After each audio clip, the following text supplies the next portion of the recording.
Child and old age কেয়ারের chairman Milton Samaddar গ্রেপ্তার। Milton সমাদ্দারের গ্রেপ্তারের খবরে এলাকায় মিষ্টি বিতরণ করেছেন এলাকাবাসী।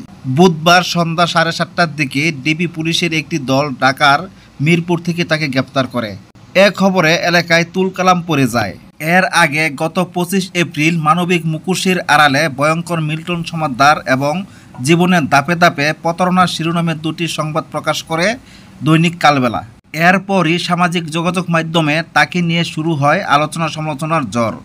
মুখ খুলতে শুরু করেন ভুক্তভোগীরা। এরপর মাঠে নামেন ডজন ডজন সাংবাদিক। উঠে আসে তার একের পর এক ভয়ঙ্কর প্রতারণা আর অপকর্মের তথ্য। চন্দ্রকান্ত মেমোরিয়াল চার্চের যাজক ফিলিপ বিশ্বাস বলেন, child and old age care আশ্রমের চেয়ারম্যান মিল্টন সমাদ্দারকে আটক করেছে ঢাকা মেট্রোপলিটন পুলিশের গোয়েন্দা বিভাগ। আমরা এর জন্য মিডিয়া ও প্রশাসনকে ধন্যবাদ জানাই। চার্চের পক্ষ থেকে আমরা মিল্টন সমাদ্দারের বিচার চাই।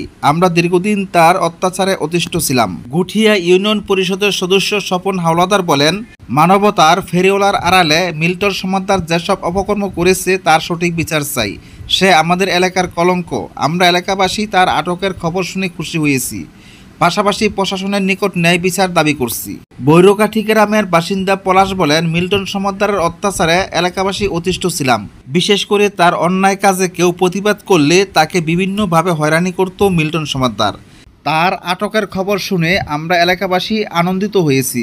এমনকি ক্ষতিগ্রস্ত লোকজন ইতিমধ্যে এই সংবাদ পেয়ে এলাকায় মিষ্টি বিতরণ করে উল্লাস করেছে।